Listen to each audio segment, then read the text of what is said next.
엄마, 저녁 드셨어요? 새벽 4시 아들 민호의 목소리가 휴대폰 너머로 들려왔습니다.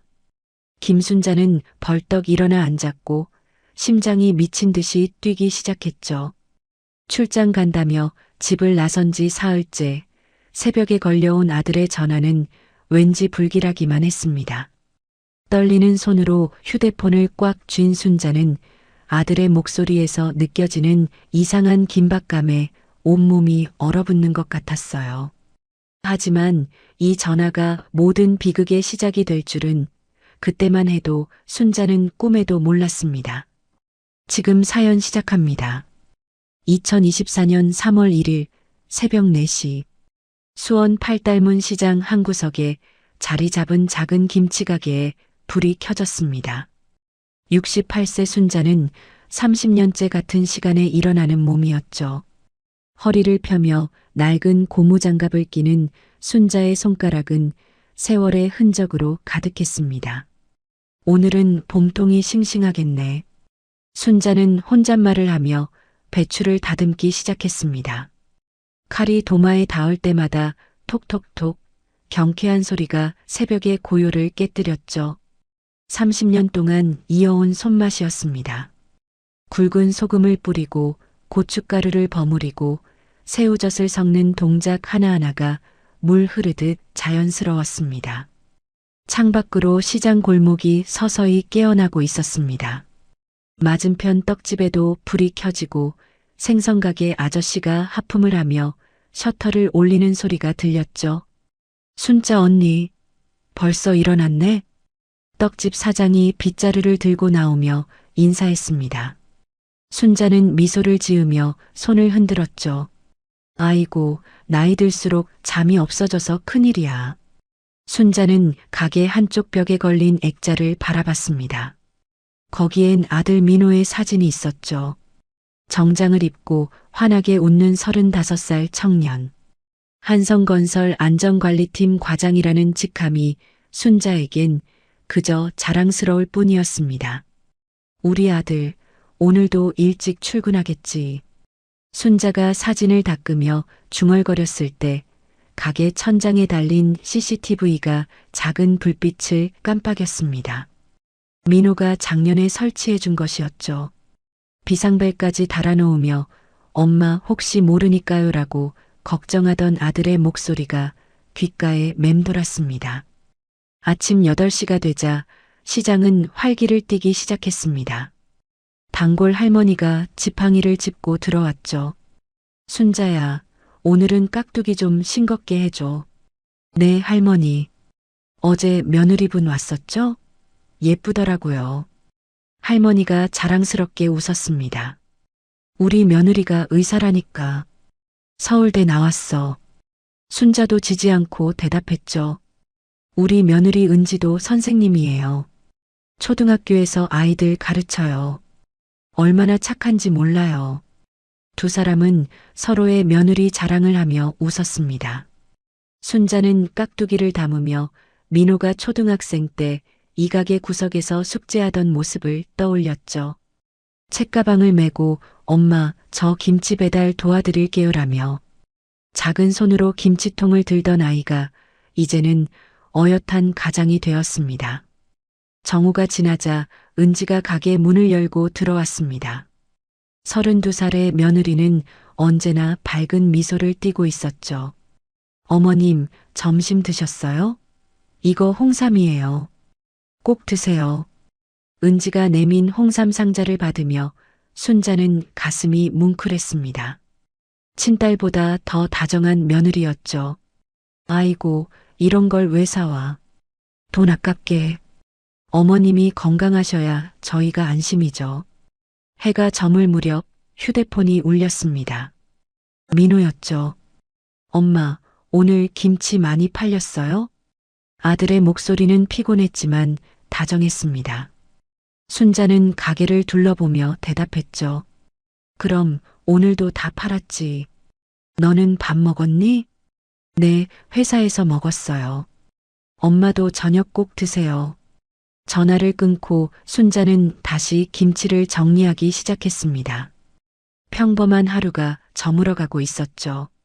내일도 새벽 4시에 일어나 김치를 담글 것이고 시장 사람들과 인사를 나눌 것이고 아들의 안부 전화를 받을 것입니다. 그때까지만 해도 순자는 이 평화로운 일상이 영원할 줄 알았습니다. 3월 3일 일요일 오전 순자는 가게 문을 열고 밖을 내다봤습니다. 주말이라 시장은 평소보다 한산했죠. 옆집 떡집 사장이 작은 텔레비전 앞에 앉아 뉴스를 보고 있었습니다. 화면에는 무너진 건물 잔해가 비치고 있었어요. 또 사고 났네, 또. 떡집 사장이 혀를 찼습니다. 순자가 다가가자 그녀는 리모컨으로 소리를 높였죠. 인천에서 아파트 공사하다가 크레인이 쓰러졌대요. 일한 지 3개월 된 젊은이가 그 밑에 깔려서 순자의 가슴이 철렁 내려앉았습니다. 민호도 건설회사에서 일하니까요. 떡집 사장은 계속 말을 이었습니다. 요즘 세상이 왜 이래. 돈 벌겠다고 공사 기간 줄이고 자재는 싸구려 쓰고 그러니까 맨날 사고가 나지. 순자는 불안한 마음을 감추며 가게로 돌아왔습니다. 선반 위에 놓인 민호 사진을 다시 한번 바라봤죠. 아들은 안전관리팀이니까 오히려 더 조심할 거라고 스스로를 위로했습니다. 오후 3시쯤 시장 상인회 원래회의가 열렸습니다. 순자는 부회장이라 참석해야 했죠. 회의실에 모인 15명의 상인들은 저마다 걱정스러운 표정이었습니다. 이번에 우리 시장도 재개발 대상에 들어갔대요. 회장이 무거운 목소리로 말문을 열었습니다. 순자 옆에 앉은 과일가게 아주머니가 한숨을 내쉬었죠. 그 건설회사들 믿을 수가 있어야지. 약속은 번지르르하게 해놓고 나중에 보면 다 거짓말이야. 맞아요. 옆 동네도 재개발한다고 난리였는데 상인들 다 쫓겨나고 큰 마트만 들어왔잖아. 순자는 회의 내내 불편한 기분이었습니다. 건설, 재개발, 비리. 이런 단어들이 머릿속을 맴돌았죠. 저녁 6시 순자는 가게에서 텔레비전을 켰습니다. 뉴스 시간이었죠. 화면에 한성건설 광고가 나왔습니다. 믿음으로 짓는 행복한 보금자리라는 문구가 크게 보였어요. 순자는 뿌듯한 미소를 지었습니다. 아들이 다니는 회사니까요. 그때 가게 문이 열리고 민호가 들어왔습니다. 평소보다 1시간은 늦은 시간이었죠. 아들의 얼굴은 피곤해 보였고 넥타이는 느슨하게 풀려 있었습니다. 아이고, 우리 아들. 오늘 왜 이렇게 늦어? 민호는 억지로 미소를 지으며 가게 구석 의자에 앉았습니다. 회사에서 좀 복잡한 일이 있어서요. 순자는 아들의 표정을 살피며 김치를 담아줬습니다. 민호의 이마에 깊은 주름이 잡혀 있었죠. 무슨 일인데? 엄마한테는 말할 수 있잖아. 민호는 잠시 망설이다가 고개를 저었습니다. 아니에요. 그냥 일이 좀 많아서 그래요. 바로 그때 은지가 가게로 들어왔습니다. 며느리의 얼굴에도 걱정이 가득했죠. 어머님, 남편이 여기 있었네요. 은지가 민호 옆에 앉으며 작은 목소리로 말했습니다. 남편이 요즘 잠을 못 자요. 새벽 2시, 3시에도 계속 뒤척이고. 민호가 아내를 제지했습니다. 괜찮아. 그냥 일시적인 거야. 순자는 두 사람을 번갈아 봤습니다. 분명 뭔가 있었어요. 아들이 이렇게 지친 모습은 처음이었으니까요.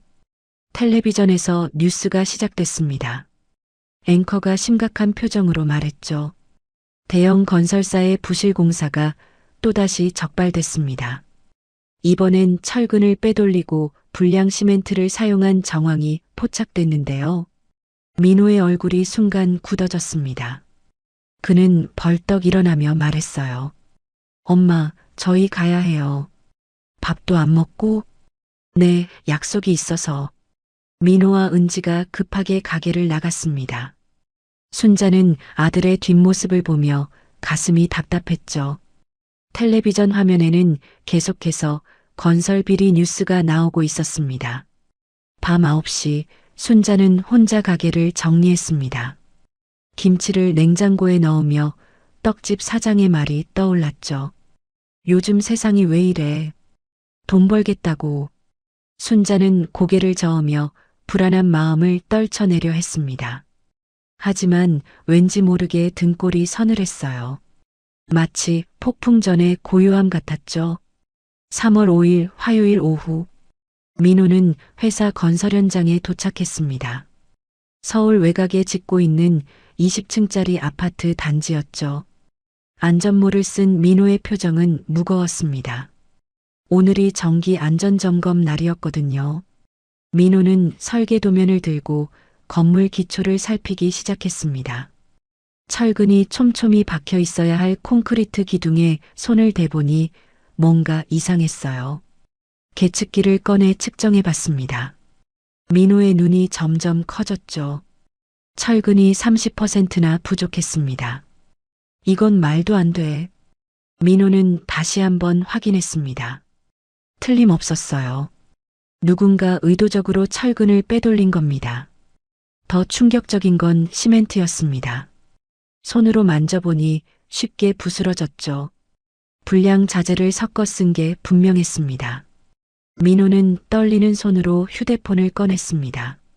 증거 사진을 찍기 시작했어요. 기둥 하나하나, 벽면, 천장까지 500장이 넘는 사진을 찍었습니다. 그리고 서류 가방에서 USB를 꺼내 노트북에 연결했죠. 모든 자료를 저장했습니다. 정 과장님, 뭐 하세요? 뒤에서 들려온 목소리에 민호가 깜짝 놀랐습니다. 직속 상사인 김 부장이었죠. 김 부장의 얼굴이 굳어 있었습니다. 아, 안전점검 중입니다. 점검은 됐고 사무실로 와요. 할 말이 있어. 김 부장의 목소리가 차가웠습니다. 민호는 가슴이 철렁했지만 침착하게 따라갔죠. 사무실에 들어서자 김 부장이 문을 닫았습니다. 그리고 낮은 목소리로 말했어요. 방금 본 건 못 본 걸로 해요. 부장님, 이건 심각한 문제입니다. 이대로 공사를 진행하면 정 과장? 김 부장이 소리를 질렀습니다. 민호는 입을 다물었죠. 이 회사에서 일한 지 5년이야. 가족도 있잖아. 쓸데없는 정의감 부리지 말고 조용히 넘어가. 민호는 주먹을 꽉 쥐었습니다. 분노가 치밀어 올랐지만 참았죠. 저녁 7시 민호는 집에 돌아왔습니다. 은지가 저녁을 차려놓고 기다리고 있었어요. 오빠, 표정이 왜 그래? 민호는 아내 앞에 앉으며 한숨을 내쉬었습니다. 은지야, 내가 만약 회사를 신고하면 어떻게 될까? 은지의 손이 멈췄습니다. 숟가락을 내려놓고 남편을 바라봤죠. 무슨 일 있어? 민호는 오늘 있었던 일을 조용히 설명했습니다. 은지의 얼굴이 점점 창백해졌어요. 그 아파트에 청가구가 입주할 예정이잖아. 만약 무너지면 민호가 고개를 끄덕였습니다.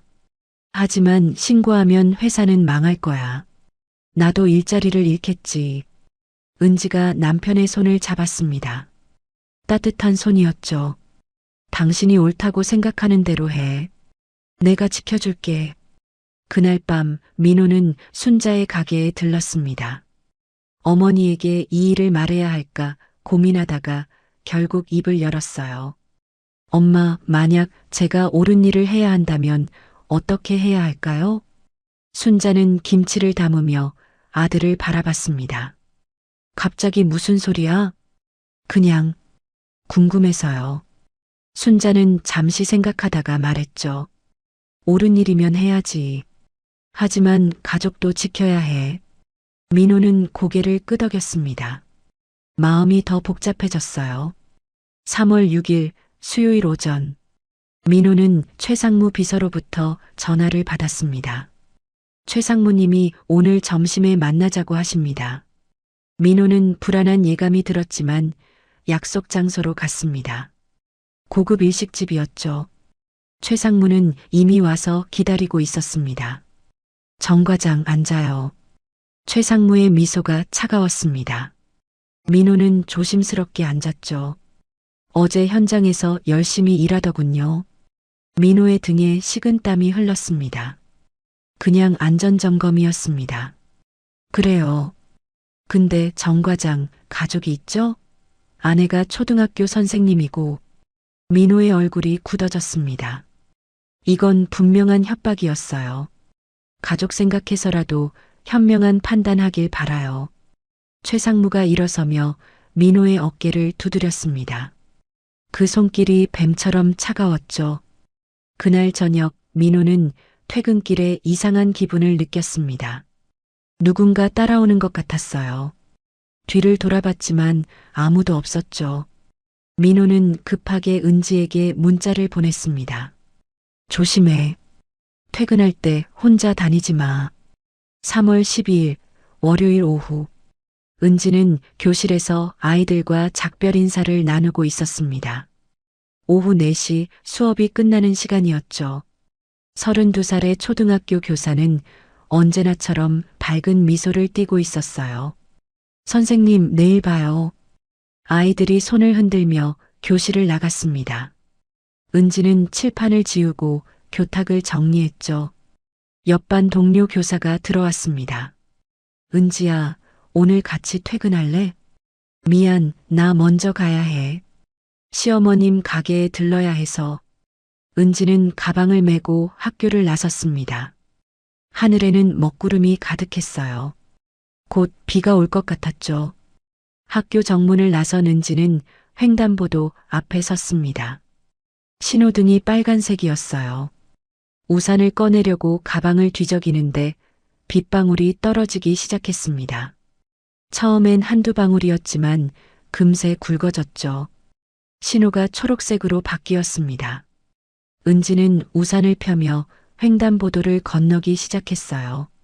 빗소리에 묻혀 잘 들리지 않았지만 어디선가 엔진 소리가 점점 커지고 있었습니다.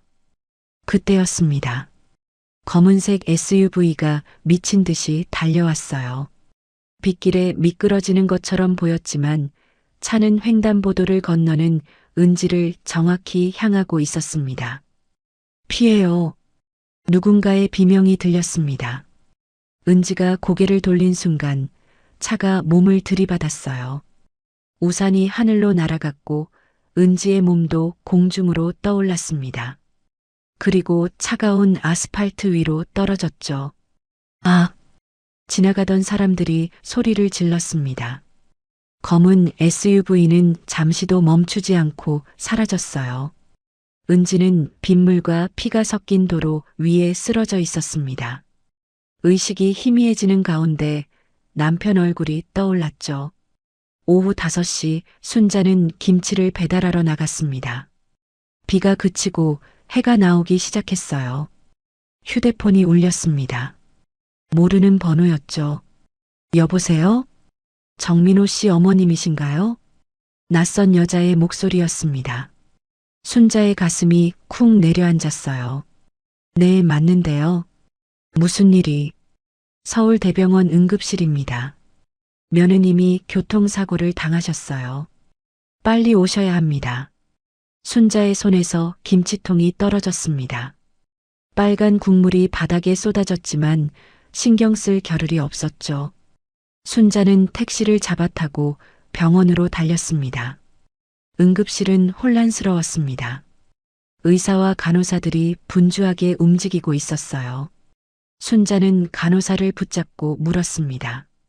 우리 며느리 은지는 어디 있어요? 지금 수술 준비 중입니다. 여기 동의서에 서명해 주세요. 순자의 손이 떨렸습니다.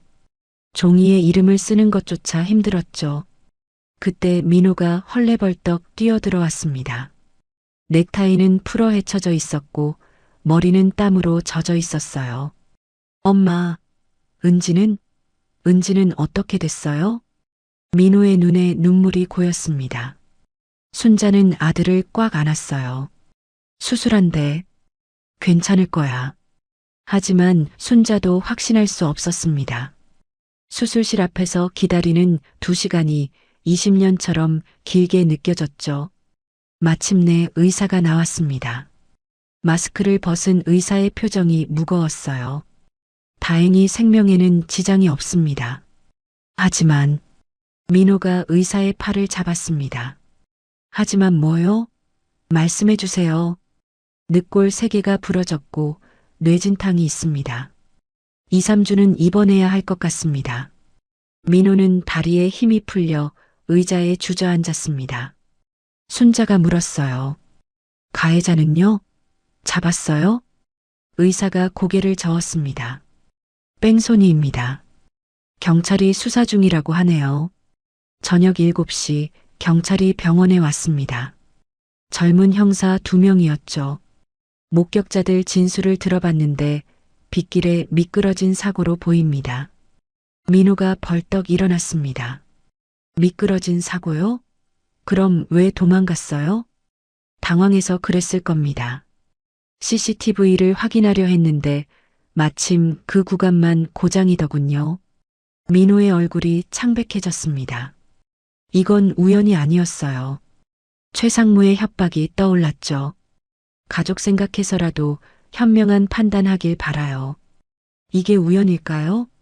민호가 작은 목소리로 중얼거렸습니다.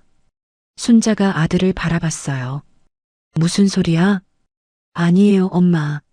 하지만 민호는 확신했습니다. 이건 경고였어요. 자신이 본 것을 입 밖에 내지 말라는 무서운 경고였죠. 밤 9시 민호는 병원 복도를 서성였습니다. 휴대폰을 꺼내 회사 동료인 김대리에게 전화를 걸었어요. 선배, 형수님은 괜찮으세요? 김대리의 걱정스러운 목소리가 들렸습니다. 민호는 복도 끝 창문 쪽으로 걸어가며 작게 말했죠. 대리님, 혹시 오늘 회사에서 이상한 소문 없었어요? 소문이요? 아, 최 상무님이 오늘 기분이 좋아 보이시긴 했는데. 민호의 손이 떨렸습니다. 휴대폰을 꽉 쥐었죠. 그리고 형사님들이 회사에 왔다 갔어요. 무슨 협력 요청인지 뭔지. 민호는 더 이상 듣지 않고 전화를 끊었습니다. 모든 게 연결되고 있었어요. 밤 10시 병실에는 고요함만이 흐르고 있었습니다. 은지는 여전히 의식이 없었어요. 얼굴은 퍼렇게 멍들어 있었고 온몸에 붕대가 감겨 있었죠. 링거줄에서 투명한 약물이 한 방울씩 떨어지고 있었습니다. 민호는 아내의 손을 잡고 있었습니다. 차가운 손이었어요. 손등에 난 작은 상처들이 보였죠. 아마 넘어지면서 생긴 것 같았습니다. 눈물이 뺨을 타고 흘러내렸죠. 미안해. 내가 미안해. 내가 그냥 조용히 있었으면. 순자는 아들의 어깨를 토닥였습니다. 아들의 등이 가늘게 떨리고 있었어요.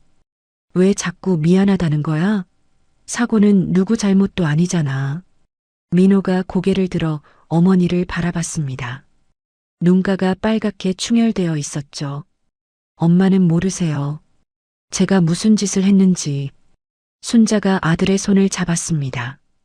거칠고 차가운 손이었어요. 무슨 일이 있어도 엄마는 내 편이야. 알지? 그때 병실 문이 열렸습니다. 담당 의사가 들어왔죠. 차트를 보며 은지의 상태를 확인했습니다. 다행히 활력 징후는 안정적입니다. 내일쯤이면 의식을 찾을 수도 있어요. 민호가 의사를 붙잡았습니다. 정말이요? 정말 괜찮아질까요?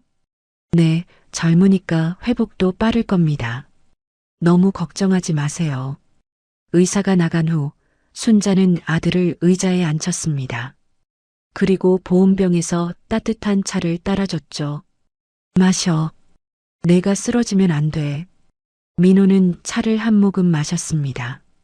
뜨거운 차가 목을 타고 내려갔어요. 가슴 깊은 곳에서 무언가가 끓어오르고 있었죠. 분노였을까, 후회였을까? 순자는 아들을 지켜보며 마음 한구석이 불안했어요. 민호가 뭔가 숨기고 있다는 걸 모르지 않았으니까요. 하지만 지금은 묻지 않기로 했습니다. 아들에게도 시간이 필요할 테니까요. 3월 15일 목요일 오전. 병원 복도는 소독약 냄새로 가득했습니다. 민호는 중환자실 앞 의자에 앉아 있었어요. 사흘째 같은 자리였죠. 수염이 덥수룩하게 자랐고 눈 밑에는 검은 그늘이 짙게 드리워져 있었습니다. 순자가 따뜻한 죽을 들고 왔습니다. 김이 모락모락 나는 호박죽이었죠. 아들, 이거라도 먹어. 3일째 제대로 못 먹었잖아. 민호는 고개를 저었습니다. 입맛이 없었어요. 아니, 목구멍으로 뭔가 넘어가질 않았죠. 엄마, 제가 은지 사고가 단순한 사고가 아닌 것 같다고 하면 믿으시겠어요? 순자가 아들을 바라봤습니다. 민호의 눈에는 공포와 분노가 뒤섞여 있었어요. 무슨 소리야? 누가 일부러 그런 거라고? 민호는 주변을 둘러보고 어머니에게 더 가까이 다가갔습니다. 그리고 속삭이듯 말했죠. 제가 회사에서 뭔가를 봤어요. 봐서는 안 될걸요. 순자의 얼굴이 굳어졌습니다. 아들이 며칠째 숨기고 있던 게 이거였구나 싶었죠. 그때 김대리가 병원으로 찾아왔습니다. 손에는 과일 바구니를 들고 있었어요. 하지만 표정은 어두웠죠. 선배님, 밖에서 잠깐 얘기 좀 해요. 민호는 김대리를 따라 병원 옥상으로 올라갔습니다. 차가운 바람이 불었어요. 김대리가 담배를 꺼내며 말했습니다. 선배님, 최상무가 오늘 회사에서 이상한 말을 했어요. 무슨 말? 정 과장은 이제 정신 차렸겠지, 라고요. 그리고 웃더라고요.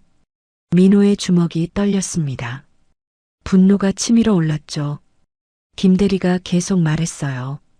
그리고 지방 출장을 가라고 하더군요. 선배님한테요. 지방 출장? 네, 다음 주부터 한 달간이요. 거절할 수 없는 명령이래요. 민호는 하늘을 올려다봤습니다. 구름 한 점 없는 맑은 하늘이었지만 그에게는 먹구름처럼 어둡게만 보였죠. 오후 2시 최상무의 비서가 병원으로 전화를 걸어왔습니다. 정 과장님, 최상무님께서 오늘 오후 4시에 뵙자고 하십니다. 민호는 거절하고 싶었지만 그럴 수 없었습니다. 회사의 명령이었으니까요. 오후 4시 민호는 회사 근처 호텔 카페에서 최상무를 만났습니다. 최상무는 비싼 양복을 입고 여유롭게 커피를 마시고 있었죠. 정 과장, 아내 상태는 어때? 최상무의 목소리에는 걱정이라곤 찾아볼 수 없었습니다. 오히려 즐기는 것 같았어요. 덕분에 잘 있습니다. 민호가 차갑게 대답했습니다. 최상무가 웃었어요. 다음 주부터 전라도 현장으로 출장이야. 한 달 정도 걸릴 거야. 지금 아내가 병원에 있는데. 그래서 더 가야지. 병원비도 필요할 테고. 출장 수당 2배로 쳐줄게. 최상무가 봉투를 테이블 위에 올려놨습니다. 두툼한 봉투였죠. 이건 선불이야. 아내 병원비에 보태. 민호는 봉투를 보지도 않았습니다. 최상무의 얼굴이 딱딱하게 굳었어요. 정 과장, 현명하게 생각해. 아직 젊잖아. 앞길이 창창한데 왜 스스로 망치려고 해? 민호가 일어섰습니다. 전 가봐야겠습니다. 출장은 거절할 수 없어. 알지? 최상무의 마지막 말이 등 뒤에서 들렸지만 민호는 뒤돌아보지 않았습니다. 3월 20일 화요일 새벽. 은지가 일주일 만에 눈을 떴습니다. 희미하게나마 의식이 돌아온 거였죠. 민호는 아내의 손을 잡고 울었습니다. 은지야, 미안해. 정말 미안해. 은지는 말을 할 수 없었지만 남편의 손을 약하게 쥐었습니다. 괜찮다는 뜻이었죠. 민호는 병실을 나와 화장실로 갔습니다. 거울에 비친 자신의 얼굴이 낯설었어요. 일주일 사이에 10년은 늙은 것 같았죠. 민호는 가방에서 USB를 꺼냈습니다. 부실공사 증거가 담긴 USB였어요. 이걸 어떻게 해야 할까? 신고하면 은지가 또 위험해질 수도 있어요. 하지만 가만히 있으면 청가구가 위험에 빠질 겁니다. 민호는 USB를 들고 병실로 돌아왔습니다. 그리고 은지의 귀에 대고 속삭였어요. 은지야, 이거 내가 맡아줄래? 아버지 나침반이 길을 보여줄 거야. 은지는 고개를 살짝 끄덕였습니다. 민호는 USB를 아버지가 남긴 군용 나침반 안에 숨겼어요. 베트남전에서 돌아온 아버지가 특별히 개조한 나침반이었죠. 바닥에 작은 비밀 공간이 있었습니다. 그리고 민호는 스마트폰을 꺼냈습니다. 자동 전송 앱을 설치하기 시작했어요. 48시간 후에 메시지가 전송되도록 설정했죠. 엄마, 저녁 드셨어요? 민호는 이 메시지를 녹음했습니다. 그리고 순자의 번호로 전송되도록 예약했어요. 혹시 자신에게 무슨 일이 생기면 이 메시지가 어머니에게 전달될 겁니다. 저녁 6시 순자가 병원으로 왔습니다. 손에는 민호가 좋아하는 김밥을 들고 있었죠. 아들, 이제 은지도 깨어났으니 밥 좀 먹어. 민호는 어머니를 바라봤습니다. 주름진 얼굴에 걱정이 가득했어요. 엄마, 제가 며칠 지방에 다녀와야 해요. 순자의 얼굴이 어두워졌습니다. 은지가 이런데 무슨 출장이야? 회사 명령이라 어쩔 수 없어요. 하지만 엄마가 있으니 안심이에요. 민호는 억지로 웃으며 어머니의 손을 잡았습니다. 거칠고 따뜻한 손이었죠. 30년간 김치를 담그며 거칠어진 손이었지만 세상에서 가장 포근한 손이었습니다. 순자는 아들의 눈을 들여다봤습니다. 뭔가 숨기고 있다는 걸 알았지만 더 이상 묻지 않았어요. 아들도 나름의 사정이 있을 테니까요. 조심해서 다녀와. 꼭. 민호는 고개를 끄덕였습니다. 그리고 마음속으로 다짐했죠. 반드시 살아서 돌아오겠다고. 3월 22일 목요일 새벽. 병원 보호자실은 어둠에 잠겨 있었습니다. 순자는 작은 간이 침대에 옆으로 누워 있었어요. 잠이 들었지만 깊지 않았죠. 며느리가 걱정되고 출장 간 아들이 신경 쓰여서 제대로 잘 수가 없었습니다. 벽시계가 4시를 가리키고 있었습니다. 병원 복도에서는 간호사의 발소리만 가끔씩 들려왔죠. 그때 순자의 휴대폰이 진동하기 시작했습니다. 병원이라 무음으로 해둔 전화기가 베개 밑에서 부르르 떨었어요.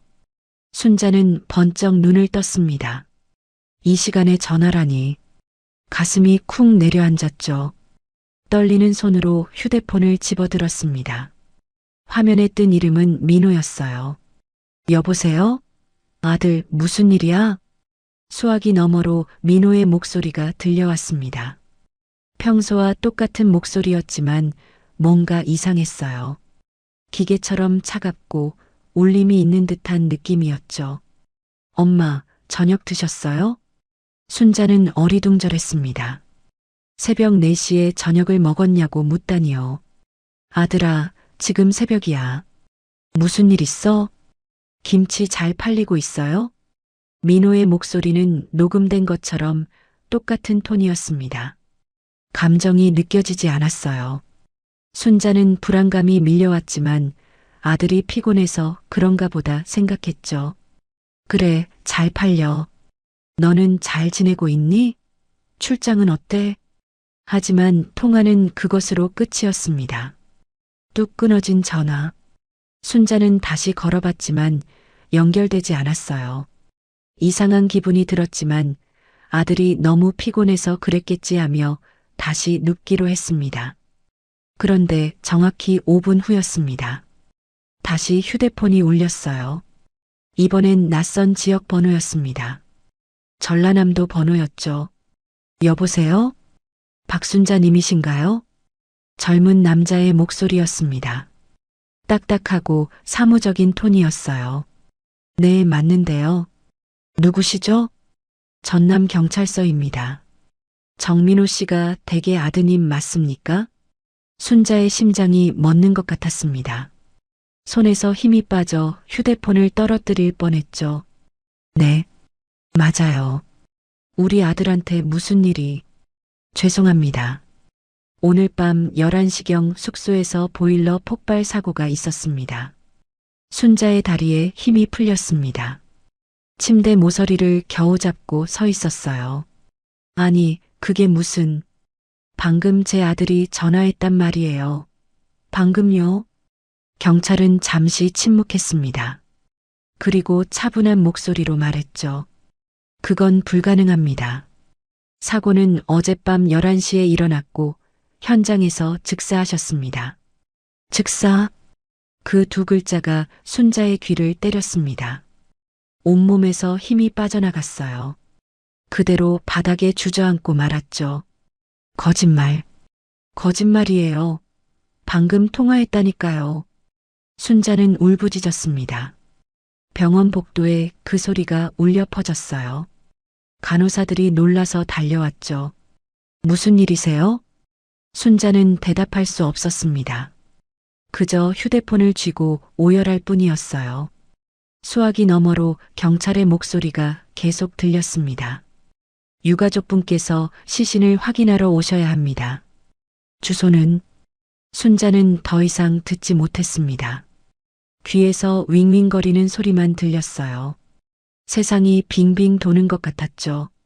새벽 5시 순자는 택시를 타고 기차역으로 향했습니다. 은지에게는 말하지 못했어요. 아직 회복 중인 며느리에게 이런 소식을 전할 수는 없었죠. 간호사에게만 잠시 나갔다 온다고 했습니다. KTX 안에서 순자는 계속 휴대폰을 들여다봤습니다. 통화 기록을 확인했어요. 분명 새벽 4시에 민호에게서 전화가 왔었는데 이상하게도 기록이 없었습니다. 마치 처음부터 그런 전화는 없었다는 듯이요. 내가 꿈을 꾼 건가? 순자는 중얼거렸습니다. 하지만 아들의 목소리는 너무나 선명했어요. 엄마, 저녁 드셨어요? 그 말이 계속 귓가에 맴돌았죠. 기차가 달리는 내내 순자는 아들과의 추억을 떠올렸습니다. 어린 민호가 가게에서 김치 냄새 맡으며 숙제하던 모습, 대학 합격 소식을 전하며 엄마를 꼭 안아주던 날, 은지와 결혼식을 올리며 행복해하던 얼굴. 오전 9시 순자는 전남경찰서에 도착했습니다. 차가운 건물이 순자를 압도했어요. 안으로 들어가자 젊은 경찰관이 다가왔습니다. 정민호 씨 어머님이신가요? 순자는 고개만 끄덕였습니다. 말이 나오지 않았어요. 경찰은 순자를 영안실로 안내했습니다. 차가운 복도를 걸으며 순자는 계속 부정했죠. 이건 실수야. 우리 아들이 아닐 거야. 하지만 하얀 천을 들춰냈을 때 그곳에는 민호가 누워 있었습니다. 얼굴은 검게 그을려 있었지만 분명 순자의 아들이었어요. 아들, 민호야. 순자는 무릎을 꿇고 울부짖었습니다. 3월 25일 일요일 오전. 장례식장은 무거운 침묵에 잠겨 있었습니다. 순자는 상주 자리에 앉아 조문객들을 맞았어요. 얼굴은 돌처럼 굳어 있었고 눈물도 말라버린 듯 했죠. 사흘째 잠을 못 잔 탓에 눈밑이 퍼렇게 멍들어 있었습니다. 민호의 영정 사진이 제단 위에 놓여 있었습니다. 환하게 웃는 얼굴. 그 웃음이 순자의 가슴을 찢어 놓았어요. 아직도 새벽 4시의 전화가 믿기지 않았습니다. 아들이 죽은 후에 전화를 했다니 그게 말이 되나요? 조문객들이 하나둘 들어왔습니다. 시장 상인들, 민호의 회사 동료들, 친척들. 모두가 순자를 위로했지만 그 말들이 귀에 들어오지 않았어요. 그때 구석에서 혼자 우는 젊은 남자가 보였습니다. 검은 정장을 입었지만 어딘가 초라해 보였죠. 김대리였습니다. 그는 민호의 영정 앞에서 무릎을 꿇고 오열하고 있었어요. 선배님, 죄송합니다. 제가 제가 더 적극적으로 말렸어야 했는데 순자가 김대리에게 다가갔습니다. 그의 어깨가 들썩이며 떨리고 있었어요. 김대리님 괜찮아요. 일어나요. 김대리가 고개를 들었습니다. 눈이 빨갛게 충혈되어 있었죠. 그는 주머니에서 봉투를 꺼냈어요. 떨리는 손으로 순자에게 건넸습니다. 이거 선배님이 저한테 맡겨둔 것 같아요. 순자가 봉투를 열어봤습니다. 안에는 편지가 들어 있었어요. 민호의 글씨였죠. 엄마가 이 편지를 읽고 있다면 저는 이미 떠났을 겁니다. 회사에서 제가 본 것들이 너무 무거웠어요. 하지만 진실은 반드시 밝혀져야 합니다. 아버지 나침반이 길을 보여줄 거예요. 김대리를 믿으세요. 순자의 손이 떨렸습니다. 편지를 다시 한번 읽었어요. 아버지 나침반이라는 단어가 눈에 들어왔죠. 김대리님, 우리 아들이 회사에서 무슨 일이 있었나요? 김대리가 주변을 둘러봤습니다. 조문객들이 멀리 떨어져 있는 것을 확인하고 작은 목소리로 말했어요. 선배님이 부실 공사를 발견했어요. 그걸 신고하려고 했죠. 순자의 눈이 커졌습니다. 부실 공사라니. 그럼 민호가 그것 때문에. 그때 장례식장 입구에 검은 양복을 입은 남자가 나타났습니다. 최상무였어요. 그는 거만한 표정으로 걸어 들어왔죠. 손에는 두툼한 조이금 봉투를 들고 있었습니다. 정민호 과장 어머님이신가요? 최상무의 목소리는 차가웠습니다. 조의를 표하는 사람의 목소리가 아니었어요. 네, 맞습니다. 안타깝게 됐습니다. 회사에서 준비한 조의금입니다. 최상무가 봉투를 내밀었습니다. 순자는 봉투를 받으며 최상무의 눈을 똑바로 봤어요. 뱀 같은 차가운 눈이었습니다. 감사합니다. 그런데 우리 아들이 출장 간 이유가 뭔가요? 최상무의 눈빛이 날카로워졌습니다. 정 과장이 자원했습니다. 프로젝트 마무리를 위해서요. 자원했다고요? 순자의 목소리가 높아졌습니다. 김대리가 순자의 팔을 살짝 잡았어요. 진정하라는 신호였죠. 최상무가 비웃듯이 말했습니다. 네, 자원했습니다. 그리고 불의의 사고를 당한 거죠. 노후 보일러 폭발이라니 정말 안타까운 일입니다. 그 안타깝다는 말에는 진심이 전혀 느껴지지 않았습니다. 오히려 비꼬는 듯한 느낌이었어요. 최상무가 돌아서려는 순간 순자가 물었습니다. 혹시 우리 며느리 사고도 아시나요? 최상무가 멈춰섰습니다. 천천히 고개를 돌려 순자를 바라봤죠. 들었습니다. 빗길 사고였다면서요? 조심해야죠. 세상이 위험하니까. 그 말을 남기고 최상무는 장례식장을 나갔습니다. 순자는 그의 뒷모습을 노려봤어요. 분명 이 남자가 뭔가 알고 있었습니다. 김대리가 순자에게 속삭였습니다. 어머님, 여기선 얘기하기 어려워요. 나중에 따로 연락드릴게요. 그리고 김대리는 주머니에서 작은 쪽지를 꺼내 순자의 손에 쥐어줬어요. 이건 선배님이 자주 가던 곳이에요. 거기에 뭔가 있을지도 몰라요. 쪽지에는 주소가 적혀 있었습니다. 서울의 한 창고 주소였죠. 저녁 무렵 시장 상인들이 모두 모였습니다. 떡집 사장, 과일가게 아주머니, 생선가게 아저씨 모두가 순자를 둘러쌌어요. 순자 언니, 너무 슬퍼하지 마요. 민호가 좋은 곳으로 갔을 거예요. 그들의 위로가 순자의 마음을 조금이나마 녹였습니다. 하지만 순자는 아들의 죽음이 단순한 사고가 아니라는 것을 알고 있었어요. 밤 9시 조문객들이 다 떠나고 장례식장이 조용해졌을 때 김대리가 다시 찾아왔습니다. 그의 표정은 심각했어요. 어머님, 회사에서 이상한 소문이 돌고 있어요. 무슨 소문이요? 선배님이 회사 기밀을 빼돌렸다고. 그래서 도망가다가 사고를 당했다고 하더라고요. 순자의 얼굴이 붉어졌습니다. 분노가 치밀어 올랐어요. 우리 아들이 도둑이라고요? 아니에요. 절대 아니에요. 선배님은 그저 진실을 밝히려고 했을 뿐이에요. 김대리의 눈에 눈물이 고였습니다. 그도 억울했던 것이죠. 어머님, 제가 도와드릴게요. 선배님의 명예를 꼭 회복시켜 드릴게요. 순자는 김대리의 손을 잡았습니다. 이제 믿을 사람은 이 젊은이 뿐이었어요. 3월 28일 수요일 오후 순자는 민호의 집 앞에 서 있었습니다. 열쇠를 들고 있는 손이 떨렸어요. 장례를 치른 뒤 처음 오는 아들 집이었죠. 문을 열자 민호의 냄새가 아직 남아 있었습니다. 순자의 가슴이 미어졌어요. 거실은 깔끔하게 정리되어 있었습니다. 민호는 늘 정돈된 것을 좋아했으니까요. 순자는 서재로 들어갔어요. 책상 위에는 노트북과 서류들이 가지런히 놓여 있었습니다. 서랍을 하나씩 열어봤어요. 일기장이 나왔습니다. 마지막 페이지를 펼쳤죠. 3월 20일자 일기였어요. 은지가 깨어났다. 다행이다. 하지만 내가 해야 할 일은 변하지 않는다. 증거를 안전한 곳에 숨겼다. 아버지가 늘 말씀하셨지. 진실은 반드시 밝혀진다고. 아버지.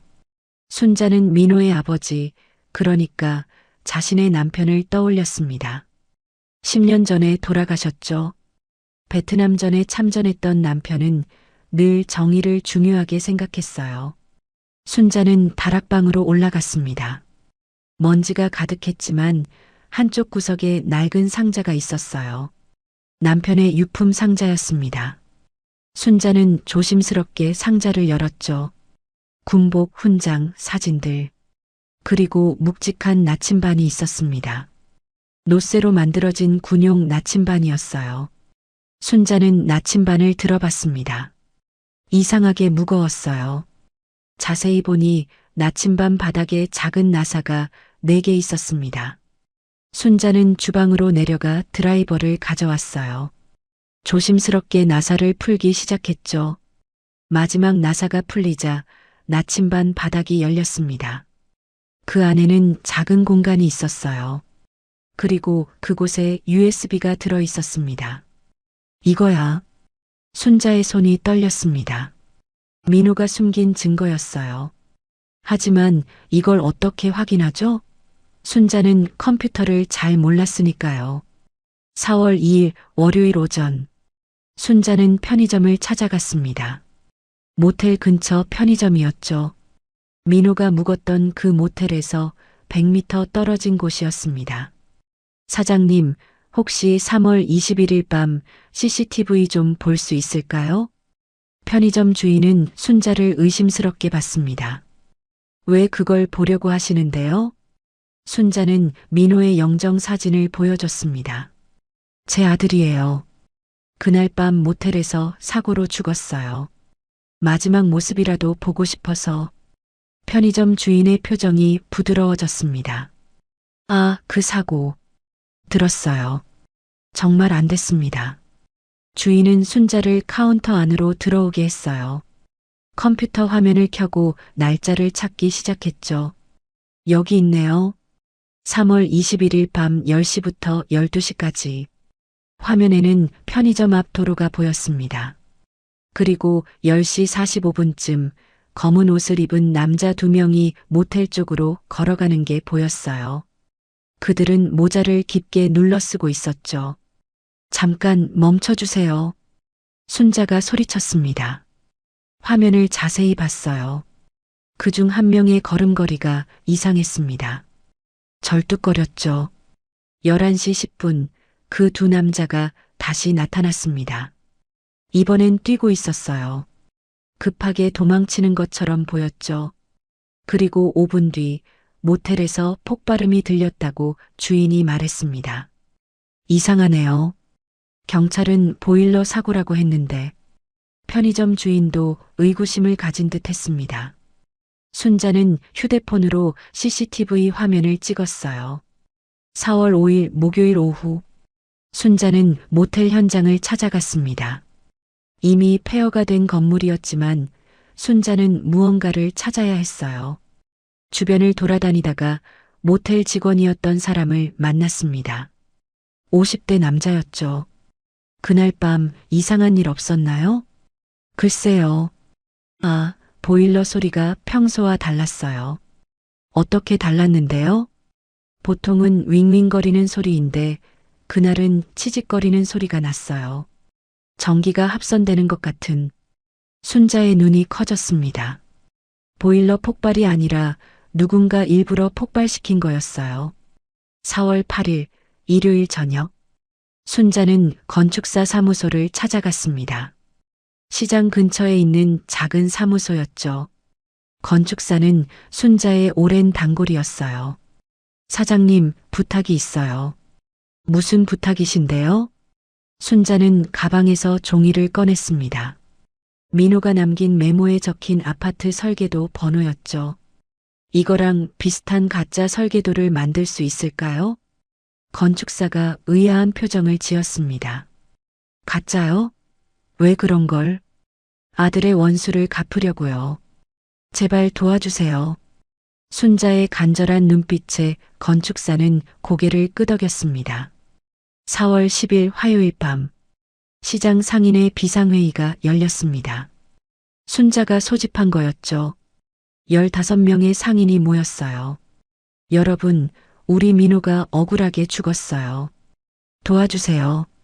순자는 지금까지 찾은 증거들을 설명했습니다. CCTV 사진, 모텔 직원의 증언, USB. 떡집 사장이 일어났습니다. 순자 언니를 도와야 해요. 민호는 우리가 다 키운 아이잖아요. 과일 가게 아주머니도 고개를 끄덕였죠. 맞아요. 우리가 뭉치면 못할 게 없어요. 그날 밤 시장 상인들은 순자를 위한 특별 조직을 만들었습니다. 감시조, 정보수집조, 증거보관조, 모두가 자원해서 역할을 맡았어요. 순자는 눈물이 났습니다. 혼자가 아니었어요. 4월 15일 일요일 오후 순자의 김치가게에 낯선 손님들이 들어왔습니다. 정장을 입은 남자 셋이었죠. 그들은 김치를 사러 온 것 같지 않았어요. 눈빛이 날카로웠고 가게 안을 훑어보고 있었습니다. 뭘 찾으세요? 순자가 물었지만 그들은 대답하지 않았습니다. 한 명은 김치 냉장고를 열어보고 다른 한 명은 선반을 뒤지기 시작했어요. 순자의 가슴이 두근거렸습니다. 손님, 여기서 뭐 하시는 거예요? 그때 한 남자가 순자에게 다가왔습니다. 키가 크고 얼굴에 흉터가 있었죠. 할머니, 아들이 뭔가 맡겨둔 거 없어요? 순자는 모르는 척 했습니다. 우리 아들은 이미 죽었어요. 무슨 소리를 하는 거예요? 남자가 비웃었습니다. 그리고 갑자기 김치통을 바닥에 쏟아버렸어요. 빨간 국물이 바닥에 퍼졌죠. 이러지 마세요. 순자가 소리쳤지만 소용없었습니다. 그들은 가게를 뒤지기 시작했어요. 하지만 USB는 없었죠. 순자가 이미 다른 곳에 숨겨뒀으니까요. 밤 11시 가게 문이 잠겨 있었지만 누군가 침입했습니다. 순자는 집에 없었어요. 병원에서 은지를 돌보고 있었죠. CCTV에는 검은 옷을 입은 남자 둘이 찍혔습니다. 그들은 능숙하게 자물쇠를 따고 들어왔어요. 손전등을 켜고 가게 구석구석을 뒤졌습니다. 김치독을 하나씩 열어봤어요. 김치를 다 꺼내고 독 바닥까지 확인했죠. 그러다가 한 남자가 무언가를 발견했습니다. 제일 큰 김치독 바닥에 비닐에 쌓인 USB가 있었어요. 찾았다. 그들은 USB를 들고 급하게 사라졌습니다. 하지만 그들이 가져간 건 순자가 일부러 넣어둔 가짜였어요. 안에는 아무 의미 없는 요리 레시피만 들어 있었죠. 4월 16일 월요일 오전 순자가 가게에 돌아왔을 때 참혹한 광경이 펼쳐져 있었습니다. 김치독은 다 엎어져 있었고 김치는 바닥에 널브러져 있었어요. 30년 동안 일군 가게가 하루아침에 폐허가 됐습니다. 이런, 순자는 무릎이 풀렸습니다. 그때 떡집 사장이 달려왔어요. 순자 언니, 어젯밤에 도둑이 들었어요. 경찰 불렀어요? 순자는 고개를 저었습니다. 경찰을 부를 수 없었어요. 그들도 믿을 수 없었으니까요. 오후 3시 최상무가 가게에 나타났습니다. 깨끗한 양복을 입고 여유로운 표정이었죠. 어머님, 가게가 엉망이네요. 최상무의 목소리에는 조롱이 섞여 있었습니다. 순자는 그를 노려봤어요. 당신이 시킨 거죠? 무슨 말씀이신지. 저는 그저 위로하러 왔을 뿐입니다. 최상무가 주머니에서 봉투를 꺼냈습니다. 또 돈이었어요. 이걸로 가게 정리하시고 조용히 사세요. 더 이상 아들 일에 참견하지 마시고. 순자는 봉투를 받지 않았습니다. 우리 아들이 왜 죽었는지 알아요. 당신들이 죽인 거잖아요. 최상무의 얼굴이 굳어졌습니다. 증거 있어요? 없으면 함부로 말하지 마세요. 명예훼손으로 고소할 수도 있으니까. 그는 봉투를 테이블에 던지고 나가려 했습니다. 그때 순자가 말했어요. USB 찾았어요? 최상무가 멈춰섰습니다. 천천히 돌아서서 순자를 봤죠. 무슨 USB? 우리 아들이 남긴 거요. 당신들 비리 증거가 담긴. 최상무가 다가왔습니다. 눈빛이 무서웠어요. 현명하게 생각하세요. 며느리도 있잖아요. 또 사고 나면 어쩔 거예요? 이건 명백한 협박이었습니다.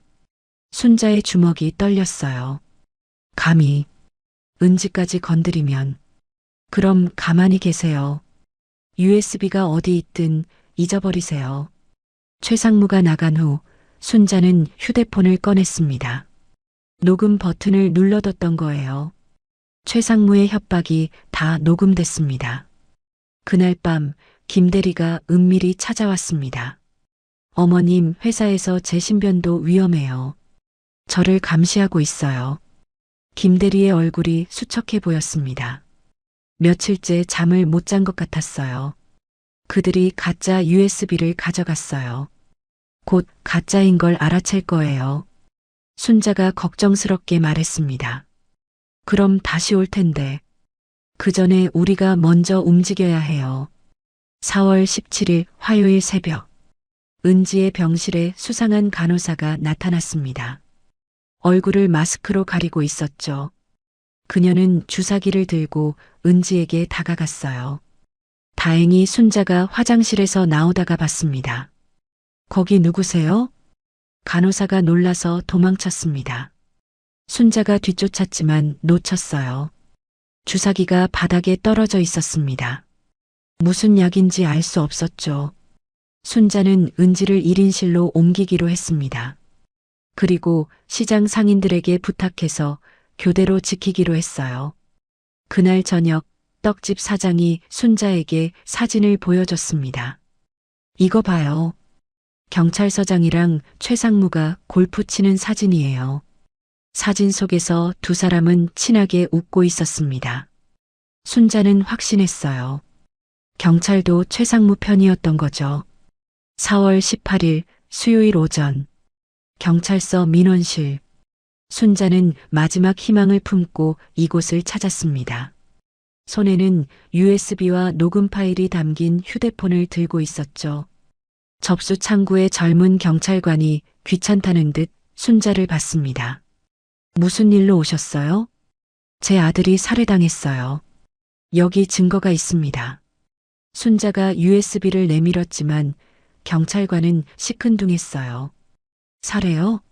보일러 폭발 사고로 종결된 건 아닌가요? 그게 사고가 아니에요. 여기 증거가 다 있다니까요. 순자의 목소리가 높아졌습니다. 그때 안쪽에서 경찰서장이 나왔어요. 떡집 사장이 보여준 사진 속 그 사람이었죠. 최상무와 골프 치던 바로 그 서장이었습니다. 무슨 소란이야? 젊은 경찰관이 설명했습니다. 서장은 순자를 위아래로 훑어봤어요. 아줌마, 이미 수사 종결된 거냐. 증거 불충분이고 이 USB 좀 봐주세요. 회사 비리랑 아들을 죽인 음성 파일이. 서장이 USB를 받아들었습니다. 그리고는 잠시 만지작거리다가 돌려줬어요. 이게 뭐 증거가 돼? 조작일 수도 있고. 그리고 음성 파일. 요즘 기술로 목소리 합성하는 거 쉬워요. 순자는 믿을 수 없었습니다. 명백한 증거인데 이렇게 무시하다니. 제발 한 번만 확인해 주세요. 아줌마 계속 이러면 업무방해로 체포할 수도 있어. 집에 나가. 경찰서를 나온 순자는 거리에 주저앉고 싶었습니다.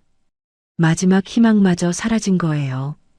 오후 2시 순자는 변호사 사무실을 찾았습니다. 시장 근처의 작은 사무실이었죠.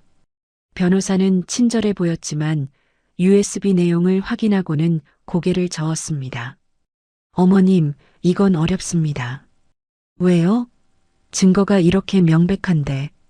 상대가 한성건설이에요. 대기업이고 변호사만 수십 명 고용하고 있어요. 우리가 이길 가능성은 거의 없습니다. 그럼 우리 아들은 그냥 개죽음이란 말이에요? 순자의 눈에 눈물이 고였습니다. 변호사가 한숨을 쉬었어요.